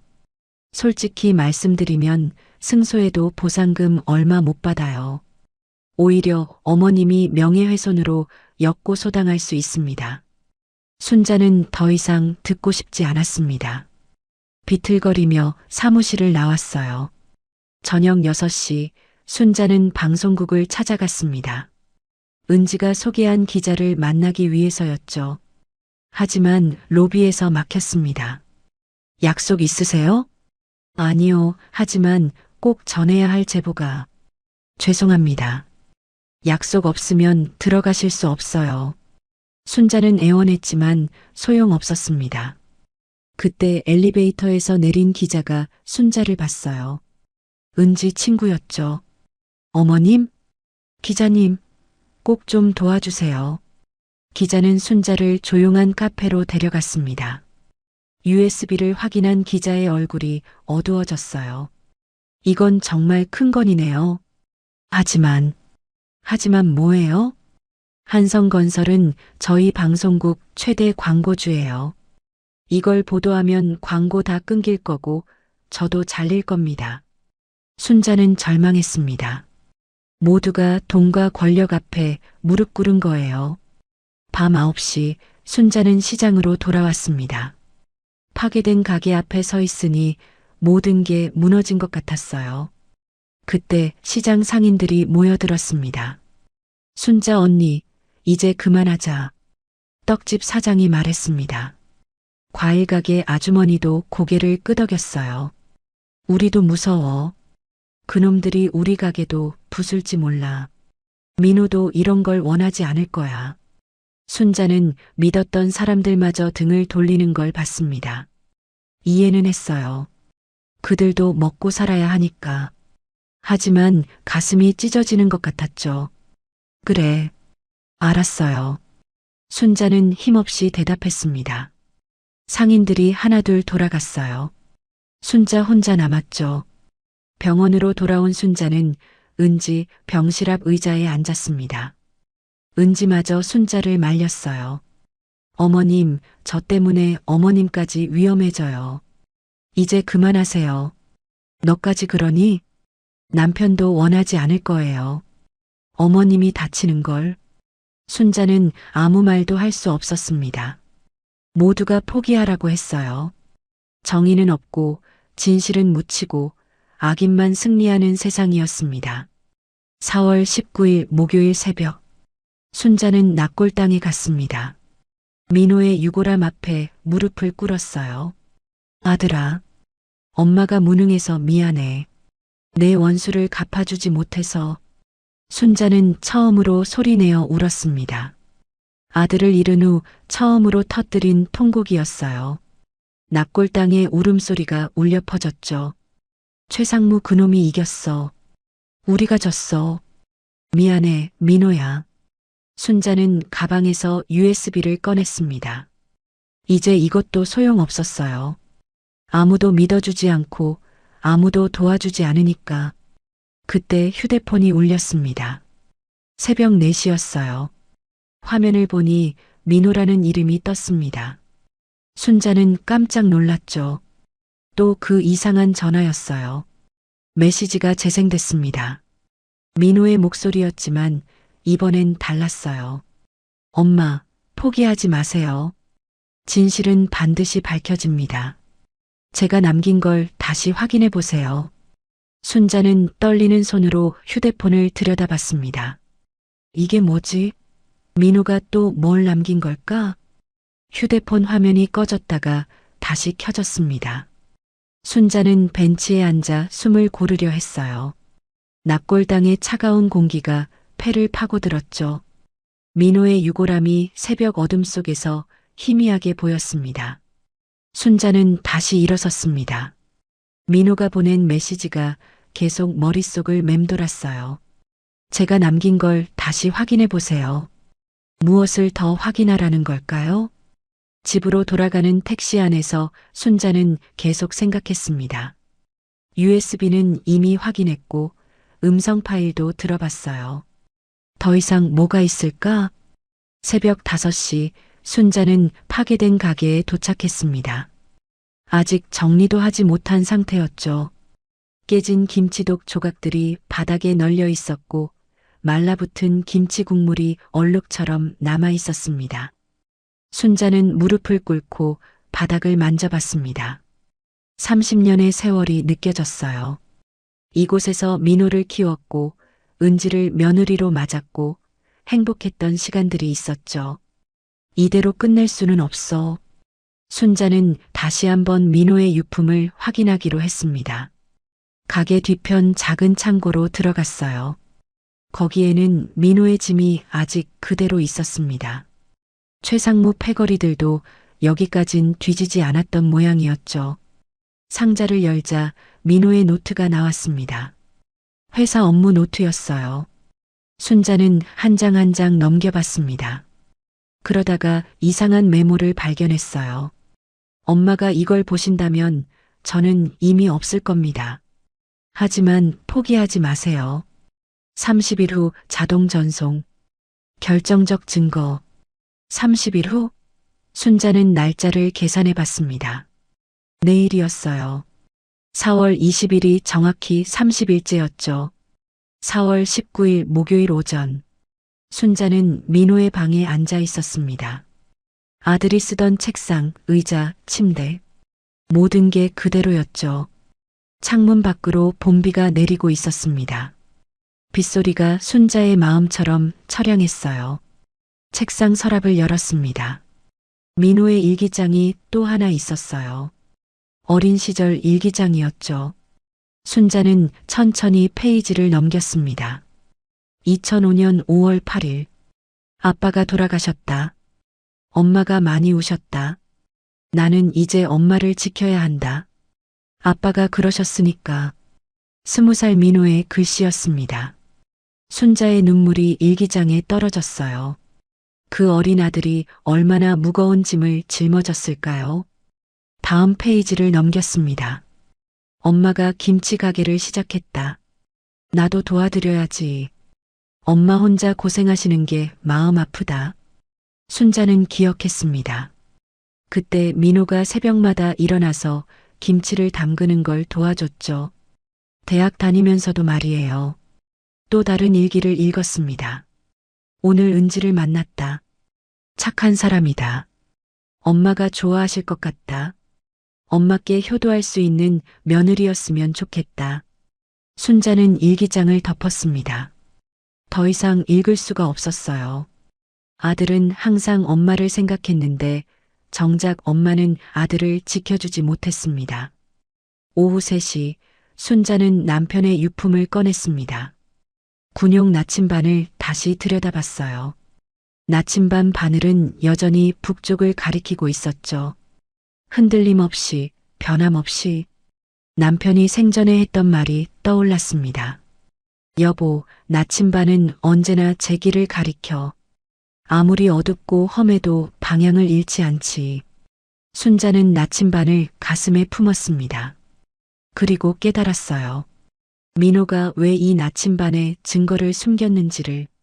아버지처럼 아들도 정의의 길을 가려 했던 거예요. 저녁 8시 병원 은지의 병실. 은지가 잠들어 있었습니다. 순자는 며느리의 손을 잡았어요. 차가웠던 손이 이제는 따뜻했죠. 생명이 돌아온 거예요. 은지야, 민호가 너를 정말 사랑했어. 은지가 눈을 떴습니다. 눈가에 눈물이 고였어요. 어머님, 미안해. 내가 민호를 지키지 못해서, 너까지 다치게 해서. 은지가 고개를 저었습니다. 어머님 잘못이 아니에요. 남편은 자랑스럽게 떠났을 거예요. 정의를 위해 싸웠으니까요. 순자는 은지를 안았습니다. 둘은 서로의 아픔을 나누며 울었어요. 밤 10시 순자는 집으로 돌아왔습니다. 거실벽에 걸린 가족 사진을 봤어요. 남편, 민호, 그리고 자신. 행복했던 시절이었죠. 순자는 사진 앞에 서서 말했습니다. 여보, 민호야. 내가 너무 나약했어. 포기하려고 했어. 그때 순자의 휴대폰에 메시지가 왔습니다. 김대리였어요. 어머님, 포기하지 마세요. 제가 회사 내부에서 또 다른 증거를 찾았어요. 내일 만나요. 순자의 가슴에 다시 불꽃이 일었습니다. 아직 끝나지 않았어요. 4월 20일 금요일 새벽 4시. 순자는 잠을 못 자고 있었습니다. 민호가 남긴 메모의 그날이었어요. 30일째 되는 날. 무언가 일어날 것 같았죠. 정확히 새벽 4시 순자의 이메일에 새 메시지가 도착했습니다. 발신자는 민호였어요. 자동 발송 설정을 해놨던 거죠. 제목은 엄마에게였습니다. 순자는 떨리는 손으로 메일을 열었어요. 엄마, 이 메일을 읽고 계시다면 저는 이미 떠났겠죠. 하지만 슬퍼하지 마세요. 제가 마지막으로 준비한 게 있어요. 이 메일에 첨부된 파일을 열어보세요. 최상무와 회사 회장의 대화 영상이에요. 제가 몰래 촬영한 거예요. 이걸로 그들을 무너뜨릴 수 있을 거예요. 순자는 첨부 파일을 클릭했습니다. 영상이 재생되기 시작했어요. 화면에는 최상무와 한성건설 회장이 나왔습니다. 호텔 룸이었죠. 회장이 말했습니다. 정 과장 처리는 어떻게 됐나? 오늘 밤 끝냅니다. 보일러 사고로 위장할 겁니다. 깨끗하게 처리해. 흔적 남기지 말고. 걱정 마십시오. 전문가들을 고용했습니다. 순자는 숨이 멎는 것 같았습니다. 이건 살인을 모의하는 장면이었어요. 날짜를 보니 3월 21일, 민호가 죽기 하루 전이었습니다. 영상은 계속됐습니다. 그 부실공사 서류들은 다 없앴습니다. 정 과장이 가진 것만 회수하면 됩니다. 좋아. 이번 아파트 프로젝트로 우리가 벌 돈이 얼만데. 1,000억이 넘어. 정 과장 하나 때문에 날릴 순 없지. 순자는 주먹을 꽉 쥐었습니다. 드디어 찾았어요. 결정적 증거를.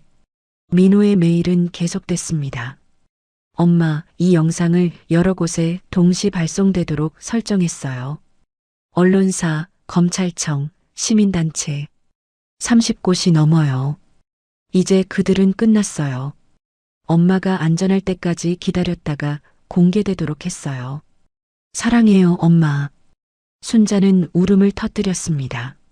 아들이 마지막까지 엄마를 지키려 했던 거예요. 오전 6시 순자의 휴대폰이 미친 듯이 울리기 시작했습니다. 모르는 번호들이었어요. 하나를 받자 기자의 목소리가 들렸습니다. 정민호 씨 어머님이신가요? 방금 저희 방송국에 영상이 도착했는데. 순자는 전화를 끊었습니다. 민호의 계획이 시작된 거예요. 곧 세상이 진실을 알게 될 거였죠. 김대리가 숨을 헐떡이며 달려왔습니다. 어머님, 대박이에요. 회사가 지금 난리예요. 검찰이 들이닥쳤어요.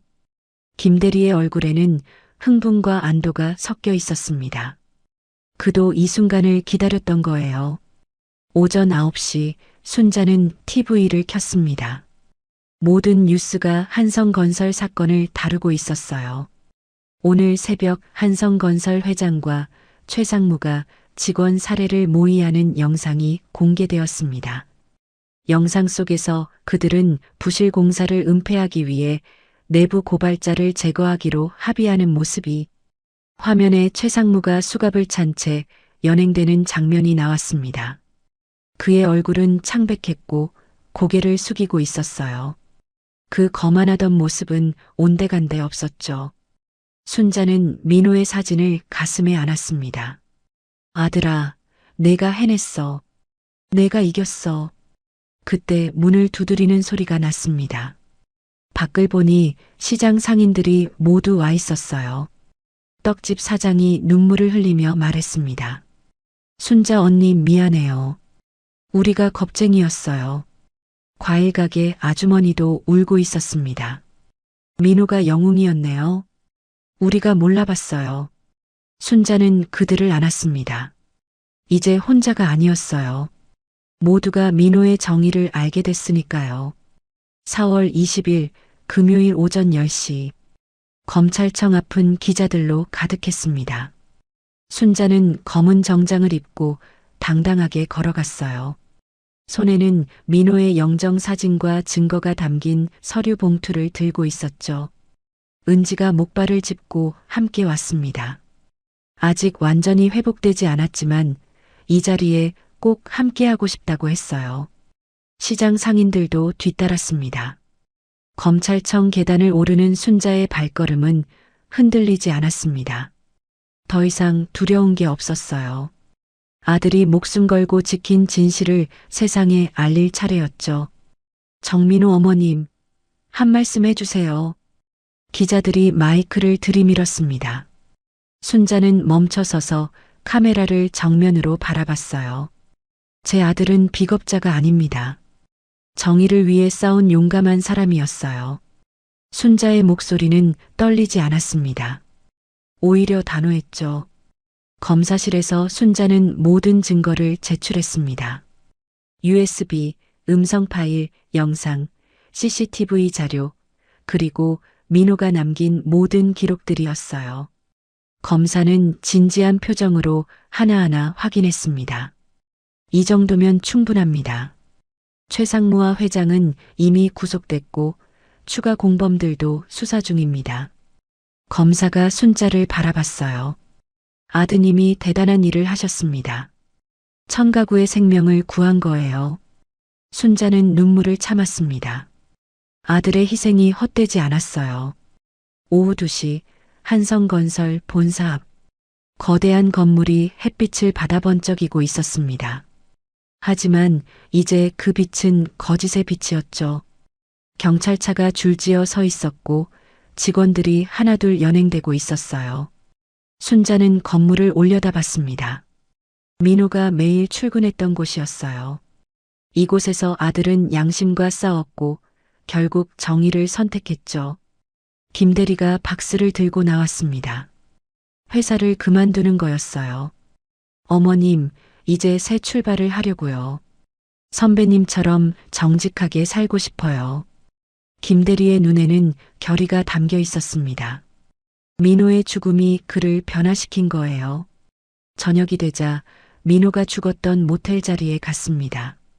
이제는 공터가 되어 있었습니다. 순자는 그곳에 꽃을 놓았어요. 흰 국화였죠. 바람에 꽃잎이 흩날렸습니다. 민호야, 이제 편히 쉬어. 은지가 휠체어에서 일어나 몇 걸음 걸었습니다. 아직 완전하지 않았지만 회복되고 있었어요. 여보, 당신이 자랑스러워요. 당신의 정의를 영원히 기억할게요. 순자는 며느리를 부축했습니다. 두 사람은 서로를 의지하며 그곳을 떠났어요. 4월 21일 토요일 오전 법원에서 첫 공판이 열렸습니다. 최상무와 회장이 죄수복을 입고 나타났어요. 그들의 얼굴에는 더 이상 오만함이 없었습니다. 검사가 기소 내용을 읽었습니다. 피고인들은 부실 공사를 은폐하고 이를 고발하려던 피해자를 살해했습니다. 방청석에는 시장 상인들, 민호의 동료들, 그리고 많은 시민들이 앉아 있었어요. 모두가 정의의 심판을 기다리고 있었죠. 최상무가 순자를 보려 고개를 돌렸지만 순자는 정면만 바라봤습니다. 그를 볼 가치도 없었어요. 재판이 끝나고 나오는 길에 한 할머니가 순자에게 다가왔습니다. 고맙습니다. 제 손자가 그 아파트에 들어갈 뻔했어요. 아드님 덕분에 살았어요. 순자는 할머니의 손을 잡았습니다. 이런 분들을 위해 민호가 싸운 거였어요. 그리고 또 다른 젊은 부부가 다가왔습니다. 저희도 그 아파트 계약할 뻔했어요. 정민호 과장님이 생명의 은인이에요. 순자는 고개를 끄덕였습니다. 민호의 희생이 헛되지 않았어요. 오후 4시 순자는 가게로 돌아왔습니다. 폐허가 된 가게를 보니 마음이 아팠지만 다시 시작할 수 있다는 희망도 있었어요. 시장 상인들이 모여들었습니다. 순자 언니, 우리가 도와줄게요. 가게 다시 지어요. 더 크고 좋게.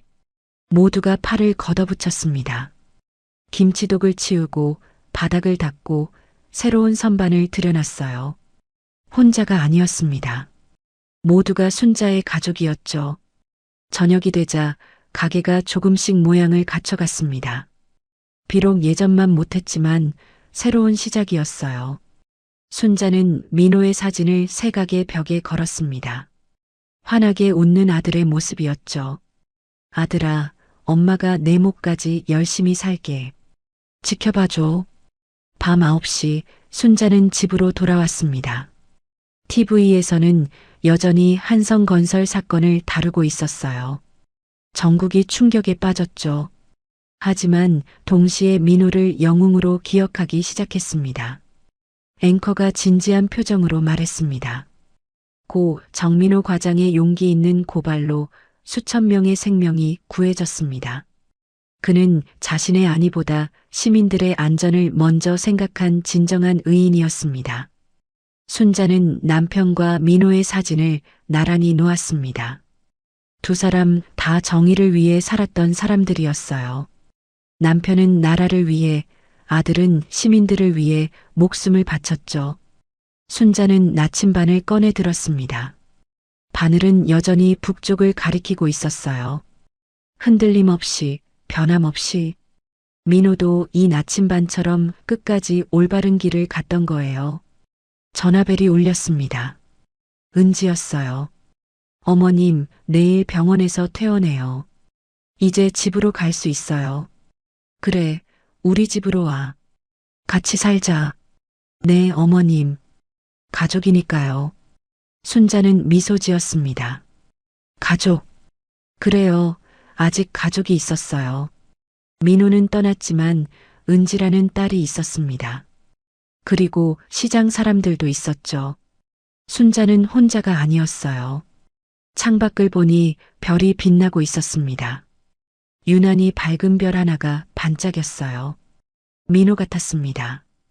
어둠 속에서도 빛을 잃지 않는 별처럼 아들의 정의도 영원히 빛날 거예요.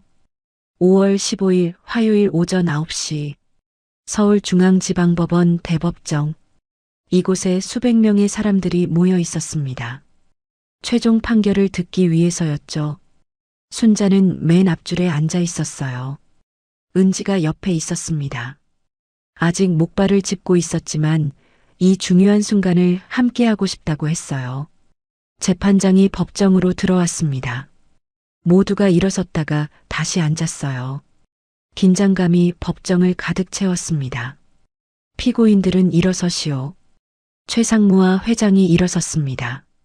2달 동안의 구속으로 그들은 많이 야위어 보였어요. 특히 최상무의 머리는 반쯤 새하얗게 변해 있었죠. 재판장이 판결문을 읽기 시작했습니다. 피고인 최상무는 살인죄, 살인미수죄, 업무상 배임죄로 무기징역에 처한다. 법정이 술렁였습니다. 무기징역이라니. 최상무의 다리가 풀렸어요. 변호사가 부축했지만 그는 주저앉고 말았습니다. 피고인 한성건설 회장은 살인교사죄, 특정경제범죄 가중처벌법 위반으로 징역 25년에 처한다. 회장의 얼굴이 창백해졌습니다. 그의 가족들이 방청석에서 울음을 터뜨렸어요. 하지만 순자는 울지 않았습니다. 이것으로도 민호가 돌아오지는 않으니까요. 재판장이 계속 말했습니다.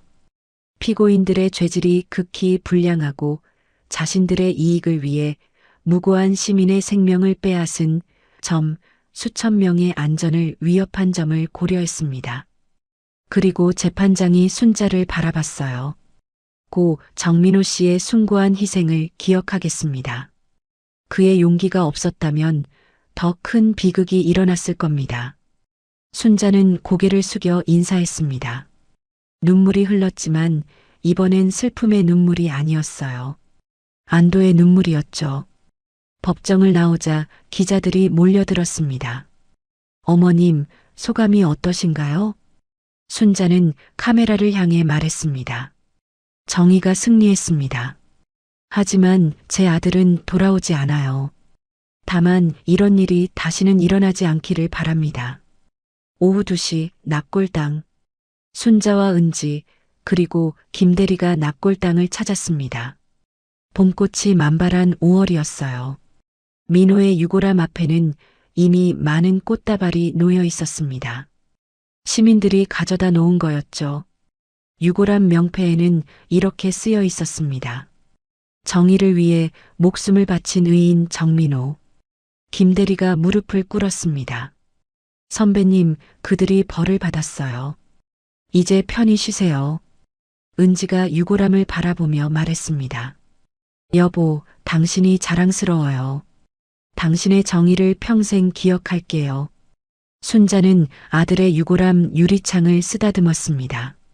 차가운 유리였지만 왠지 따뜻하게 느껴졌어요. 저녁 6시 시장. 순자의 가게는 완전히 새롭게 단장되어 있었습니다. 민호네 김치라는 간판이 크게 달려 있었어요. 개업식이었죠. 시장 상인들이 모두 모였습니다.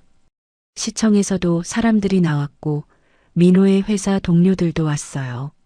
심지어 그동안 민호의 이야기를 들은 시민들도 찾아왔습니다. 축하해요, 사장님. 민호가 하늘에서 기뻐할 거예요. 순자는 모두에게 김치를 나눠줬습니다. 민호가 좋아했던 배추김치였어요. 그때 한 청년이 다가왔습니다. 대학생처럼 보였어요. 아주머니, 저 정민호 선배님 때문에 결심했어요. 뭘 결심했니? 검사가 되기로요. 선배님처럼 정의를 지키는 사람이 되고 싶어요. 순자는 청년의 손을 잡았습니다. 민호의 정신이 이렇게 이어지고 있었어요.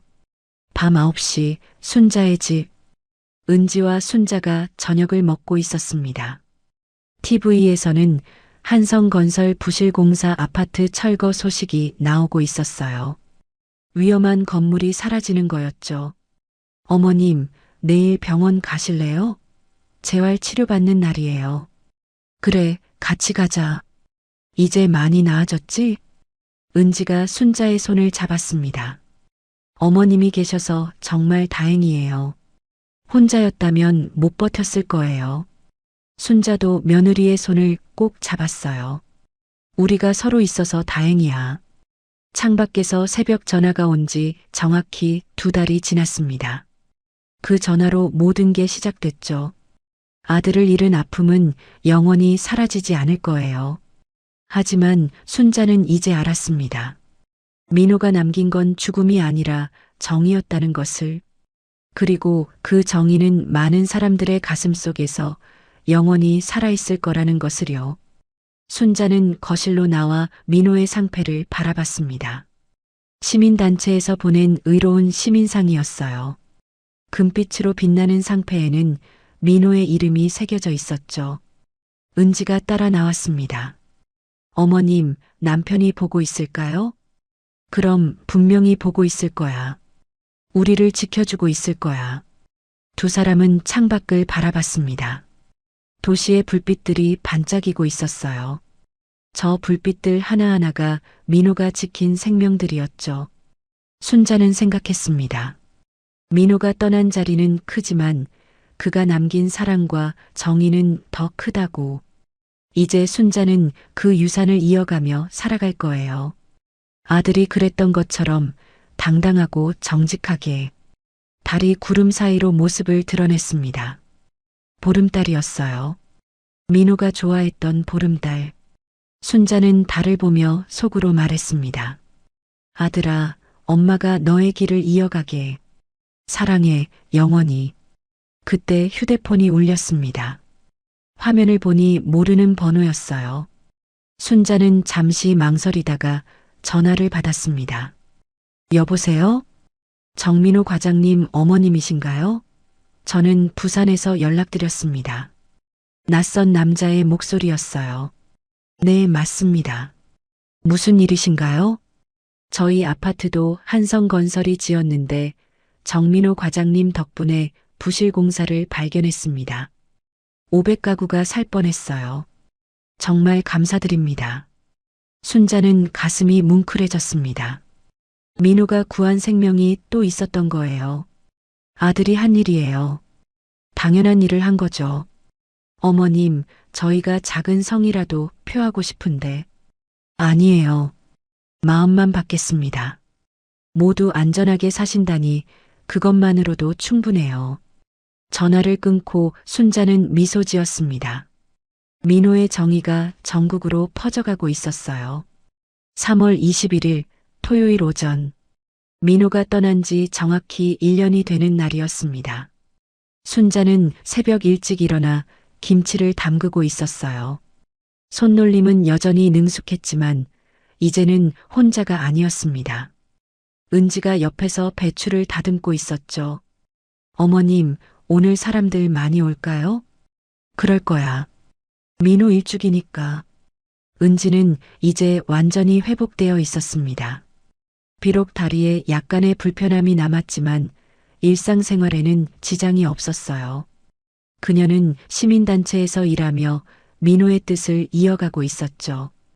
오전 10시 납골당.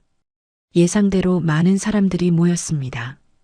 시장 상인들, 민호의 회사 동료들, 그리고 민호 때문에 목숨을 구한 시민들까지 100명이 넘는 사람들이 납골당 추모실을 가득 채웠어요.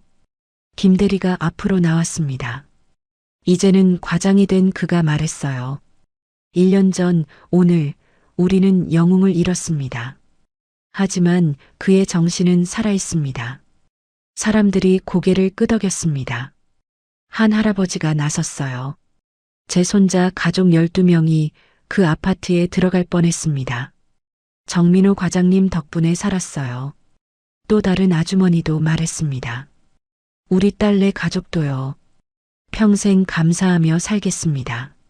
순자는 사람들을 바라봤습니다. 민호가 구한 생명들이 이렇게 많았어요. 아들이 떠났지만 그가 남긴 선물은 이토록 컸습니다. 은지가 유골함 앞으로 나아갔습니다. 여보, 당신 덕분에 많은 사람들이 살았어요. 당신이 정말 자랑스러워요. 순자도 아들의 유골함을 바라봤습니다. 유리창 너머로 민호의 사진이 보였어요. 여전히 환하게 웃고 있었죠. 오후 2시 민호네 김치가게에 일주기 추모식을 마치고 모두가 가게로 왔습니다. 순자와 은지가 준비한 음식을 나눠 먹었어요. 김치찌개와 수육, 그리고 민호가 좋아했던 잡채까지. 벽에는 민호의 사진과 함께 새로운 액자가 걸려 있었습니다. 정민호 의인 추모 장학회라는 현판이었어요.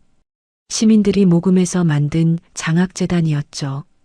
어머님, 벌써 20명의 학생이 장학금을 받았어요. 떡집 사장이 자랑스럽게 말했습니다. 순자는 뿌듯했어요. 민호의 이름으로 가난한 학생들이 공부할 수 있다니. 그때 한 젊은이가 다가왔습니다. 작년에 연락했던 그 대학생이었어요. 어머님, 저 사법고시 최종 합격했어요. 순자의 얼굴이 밝아졌습니다. 정말 축하해요. 민호 형님처럼 정의를 지키는 검사가 되겠습니다. 순자는 청년의 어깨를 두드렸습니다. 민호의 정신이 이렇게 이어지고 있었어요. 저녁 6시 순자의 집. 은지가 서류를 정리하고 있었습니다. 시민단체에서 진행하는 부실공사 감시 프로젝트 자료였어요. 어머님, 이번에 또 부실공사를 발견했어요. 민호가 남긴 자료 덕분이에요. 그래, 민호가 하늘에서 도와주는구나. 은지가 고개를 끄덕였습니다. 민호의 조사 방법을 따라 하니까 금방 찾을 수 있었어요. 이번엔 미리 막을 수 있을 거예요. 순자는 며느리를 대견하게 봤습니다.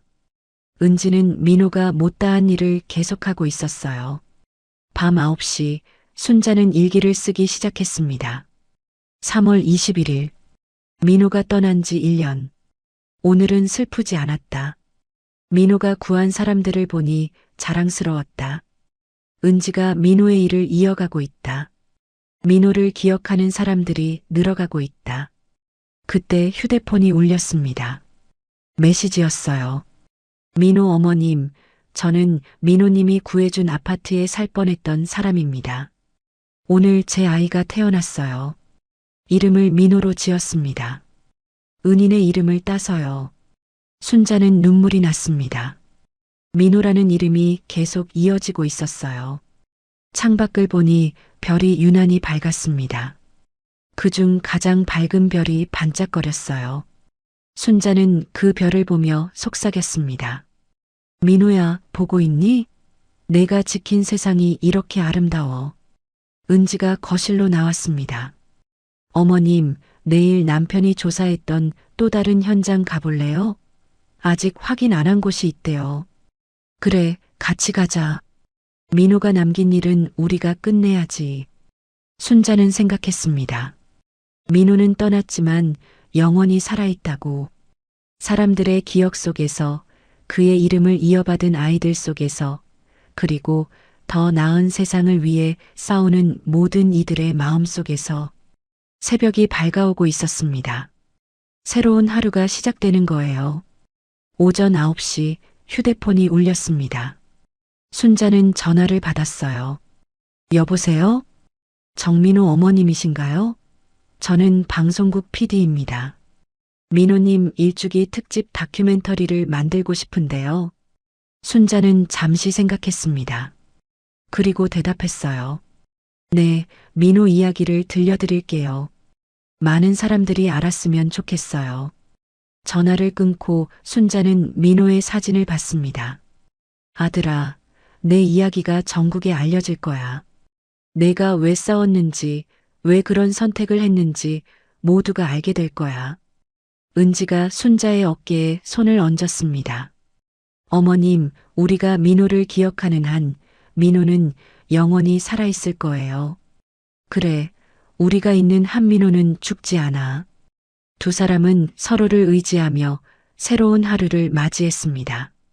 민호가 지킨 이 세상에서 그의 정의를 이어가며 살아갈 거예요. 그것이 민호가 남긴 가장 큰 유산이었습니다. 지금까지 한 가족의 이야기를 들어주셔서 감사합니다. 이 가족에게 하고 싶은 이야기가 있다면 댓글 달아주세요. 그럼 오늘도 건강한 하루 되시고 다음에도 좋은 이야기로 찾아오겠습니다. 인생은 드라마였습니다.